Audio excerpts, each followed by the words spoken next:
We're going to pop up a PowerPoint if these there. Oh, look at there. Here we go. Hey, this is the day that the Lord has made, that the Lord has made.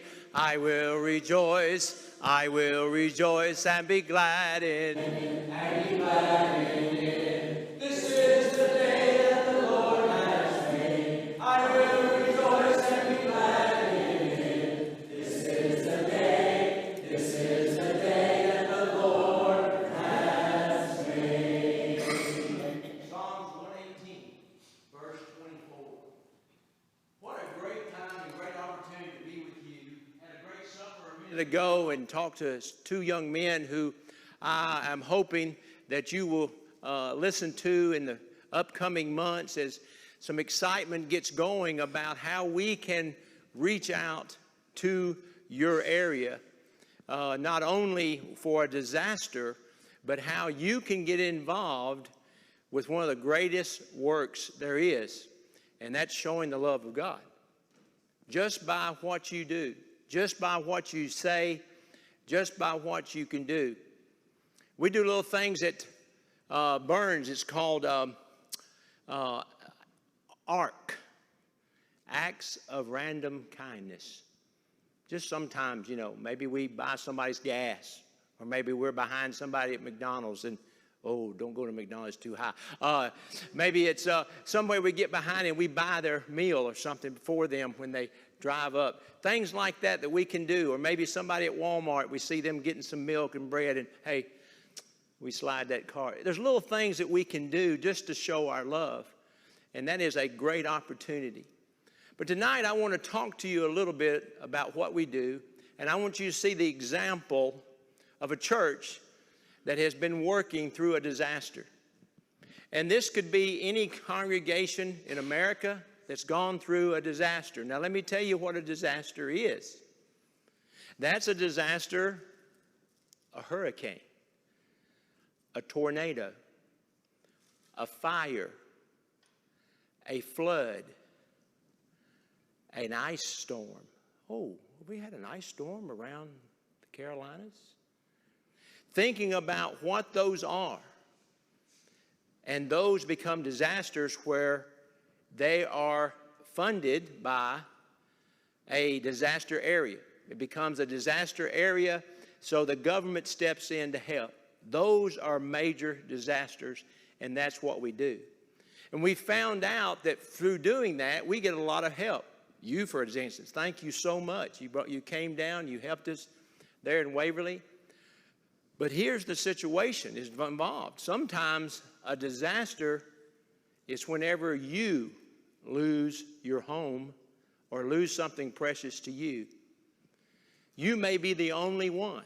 Centerville, Tennessee, about 4 years ago, tornado came through, one person's house destroyed. He just happened to be the youth minister at the Centerville Church of Christ. One house.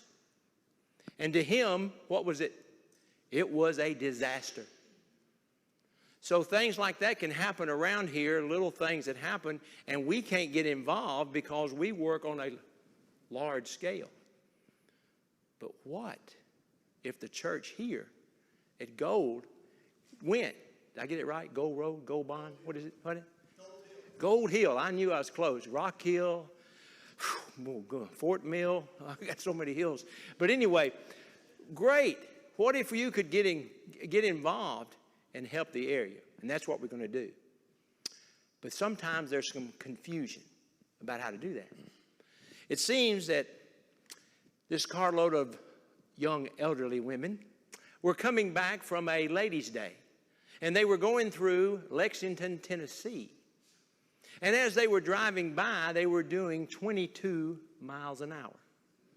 Well, the police officer was there, and he had his new radar gun, and he was trying it out, and he saw that they were doing 22 miles an hour. And he said, not only can you go too fast, you can go too slow. So he pulls them over. Lady rolls the window down. She's got her hand on the wheel. I was doing 22 miles an hour, 22. I saw the sign. The officer says, well, ma'am, I'm sorry to tell you this, but what you saw was a road sign. It was Highway 22. And she goes, oh. He looks in the back seat, and there's 3 ladies in the back. They're sweating. They're shaking. They're holding each other. He says, what's wrong with them? I said, well, we just got off of 129. I mean, so the problem is sometimes confusion can be done. So disaster response team sounds like disaster relief effort out of Nashville. How many people have heard disaster relief out of Nashville, Tennessee? See, somebody, that's right. And so this might be part of your gifts that you give, or maybe some of your sponsorship, or you've seen what they can do. They bring the boxes. You'll see a sign out here. I've got 2 little signs out there. You'll see the boxes. That's how the disaster response can get their work, is because of them. A great work out of Nashville. My mother lived about a mile from that. She's probably did 1,500 of those boxes that they fill to go and help people. Feeds a family of 4 for 4 days. Great work that they do. But disaster response, we're first in, last out. When we go in, we want to help people and be a servant. And the reason I say that is because of John 13. You heard that tonight. John 13, it starts off that the apostles were kind of arguing against themselves before they had the Last Supper, and they're kind of arguing about who is the greatest. Well, Jesus just grabs a towel, he gets the water, he does what a servant would do when you come to your house, like you want a cup of coffee. Well, down in the Old Testament, what they would do is they would wash their feet. And so he gets a towel and he wraps it around him, he sits down and he starts washing those apostles' feet. And all of a sudden, they get to Peter, and Peter says, well, wait just a minute. You're not going to be low as enough to do that. He says, if I don't do it, you're not going to be part of me. And he washes their feet and tells them, unless you can do this, you cannot be part of me. So a servant is someone who can go in and help out. This is what I like what we do, because we can get in and help people and do the things that we can do with them to show them the love. Now, if we do that, we're doing like Jesus did. Jesus didn't go in and sit down and preach a sermon to them about their eternity. He talked to them about what they can do to be a better person and love them. And so that's why we do that. That's why we go in and we try to help these people by showing them the love, by just helping them. Oh, yes, we're preaching a sermon because you may be the only Bible they ever read. And you sit down and you go to work with them and you clean up. And as you clean up, their eyes are just like this. Oh, wait a minute. How much is this going to cost me? Nothing. Oh, wait a minute. You don't even know me. Oh, yes, we do.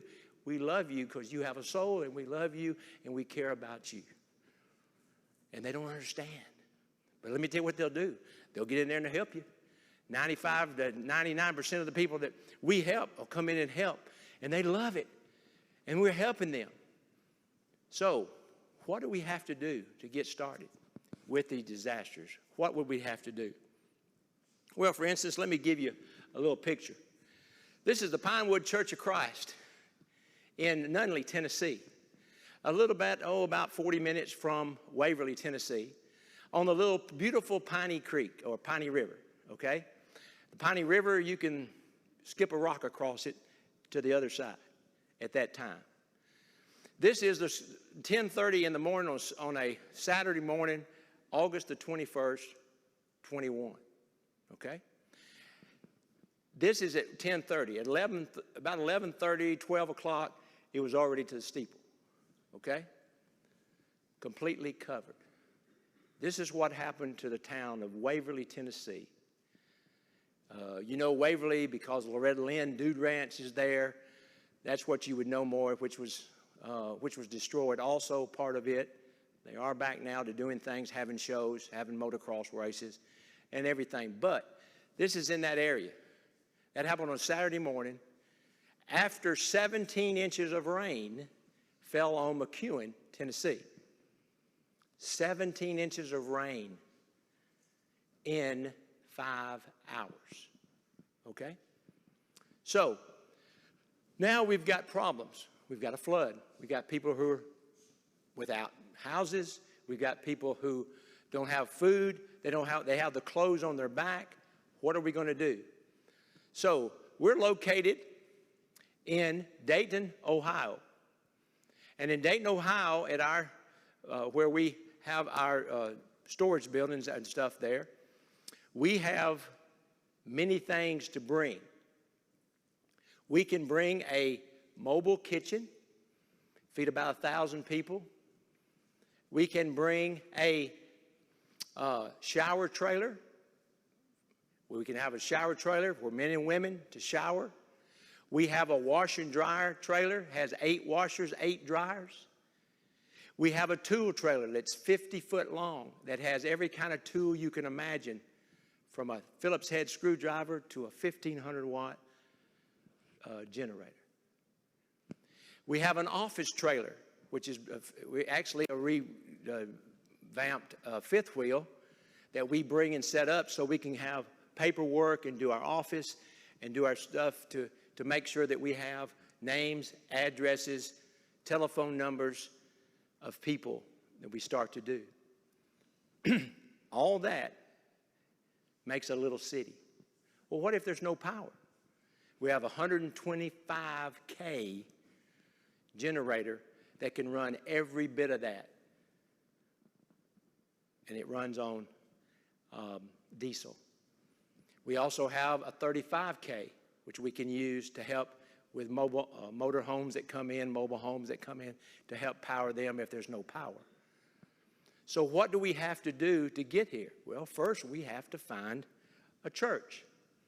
So we'll sit down with the elders and talk to them about what is needed. Now listen, you haven't been through this. So all of a sudden, here's a storm that's come.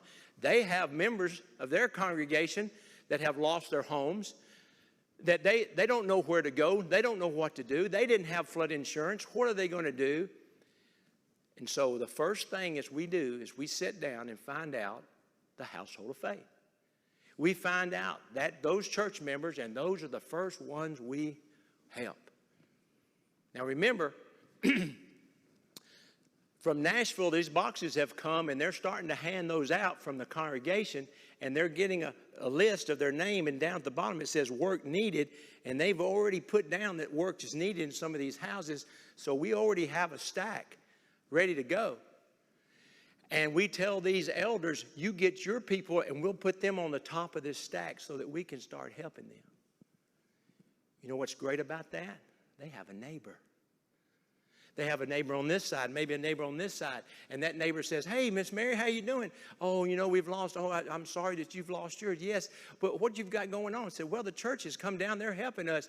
Oh, really? You think they can help us? Sure. We even have an application in the back pocket they give to them. They fill it out, and we get it. So we have more to work. Well, you know what? His neighbor has an uncle that lives on the other side of town. He lost his house. Boom, boom, boom. So now we're starting to get work that we need. But guess what? We don't have anybody. Why? Because people don't know where we are. So we go to our website. Our website is churchesofchristdrt.org. You go to that website, it tells you where we are, what church we're at, even has the address how to get there. Now, if you Google disaster, you know what you're going to get? Nashville. That's right. A lot of people Google disaster, and all of a sudden they get Nashville, and they say, wait a minute, is this the right? Oh, I don't know. DRE sounds like DRT. Oh, goodness, I'm so confused. So, churchesofchristdrt.org, there is on that a volunteer form. You'll fill that out. You'll get that and say when you want to come. When you come, we found a congregation that we can set up rooms for you to stay. We have blow-up mattresses, about 150 of them. and we can take the classrooms maybe like here, and on this side of the classrooms, the men can stay. On these classrooms over here, the girls can stay. You have a bathroom, and guess what? There is a place to eat in there. We can make food. We could do 3 meals a day, and that's what we want to do. We want to feed you while you're here. So we have 3 meals a day. All this time, we're talking with the elders, trying to let them know what it is, because guess what? They've never been through this. It's the first time. And we want them to know that we're here to help you whenever and whatever we can do to help you do that. There's the boxes. There's those boxes that are given out. And that's how we get an address, where to go, and to work. Now, when we get there, those people know where the church is. And if they run out, they can come back and get some more. They can also get a wheelbarrow. They can also get shovels. They can get baby supplies, baby formula. They can get all kinds of cleaning supplies, anything they want at the church building. Why? Because we set up a shelter, or in this case, at Waverly, there was a shelter set up, but also there was a distribution center. We had 35 individuals that were without homes, that were unable to find, had relatives to go to, and so we set up a shelter.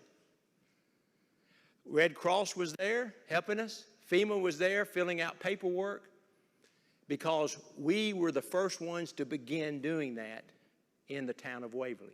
4,200 people in this town, 700 homes destroyed. 700. Over 200 of them were washed away, so could not be replaced, had to be torn down. So a little less than 500 could be redone and fixed. Today in Waverly, they'll be celebrating on the 21st, Sunday week, 1 year. Guess what? They're still feeding 100 a day in their cafeteria, or in their fellowship hall. Still feeding 100 volunteers that are coming in, finish work, finishing houses, finishing the carpet, putting in the furniture, and painting. Still going on. I've never seen this much work done ever since I've been doing this since 2005. We started in 2004.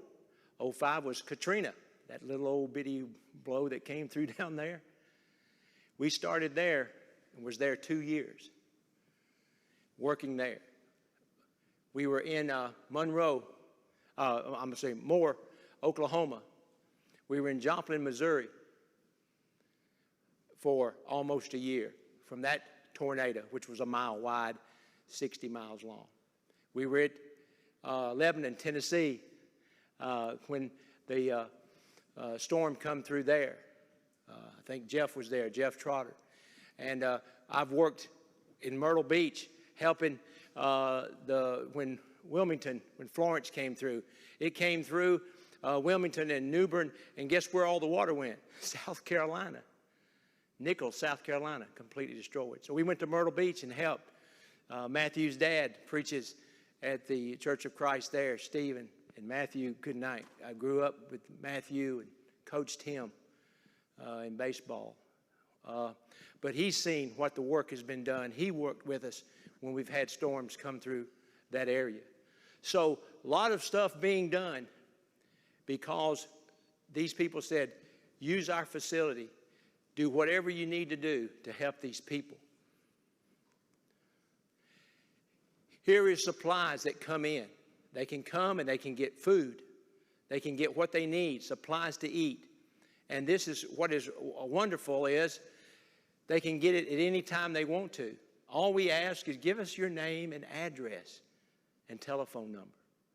Let us know where you are. Let us get some information so that we'll know who you are, because there might be something you'll need. Also, we have what we call service animals. This little monkey right here was really neat. He'd say, go get me a Coke. And monkey go over and get him a Coke, give it to him. I mean, it's crazy stuff. But he was there with us. He was part of the rescue, And we had dogs, we had cats, we had all kinds of stuff that we have a DART. It's an animal rescue for disasters that helps. But what really people need is just someone to talk to. You know, there's some people that can't use that shovel.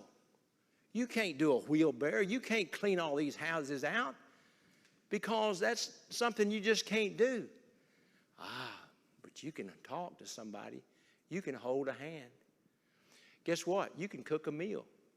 You can help fold some clothes that come in. The clothes were coming like crazy. Sizes. Oh, what is this? We need somebody to separate those clothes. Things that you can do. And there's all kinds. Counseling. We need counselors. We need people to hold people. Let me tell you what. These people have lost everything. You want to hear something about losing? Read Psalm 77. See what Asaph did.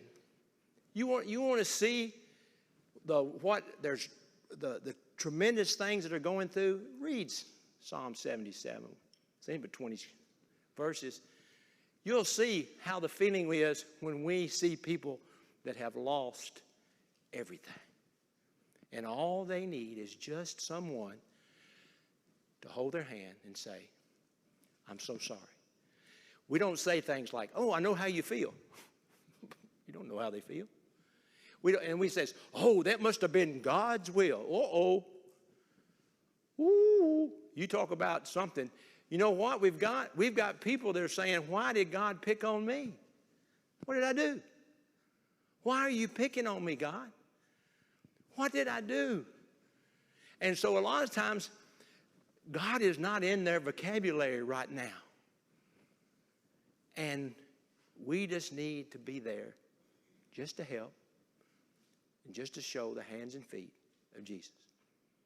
That is the best outreach there ever is just to say, I love you and I care about you. And that's what we see with helping some of these people. What about food? Well, we had food for our people who was working with us, our people who were volunteering, but what about people there? They needed food. So we had churches coming and setting up a grill just out there on the road, and they were feeding our volunteers, plus they were feeding people in the area. Now, you know, what is Tennessee? The volunteer state. Whoa. We had 55,000 on a Saturday come to Lebanon. You couldn't even move. Some guy came and he had a 1,500-gallon diesel fuel tank. And he was going around to all the track hoes and filling them up. That was what he was doing to help people. You see? Everybody had something to do. We had one church there that would bring burritos, chicken burritos, and hand them out to people.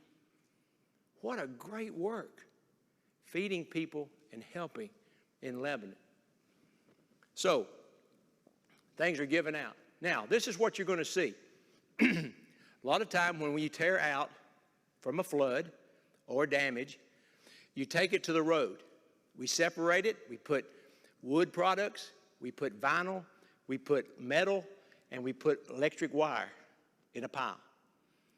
And those are separated because a lot of times when they come pick them up, they pick up these different things to take. Now, remember, they may not even be a disaster area. The government may not have stepped in.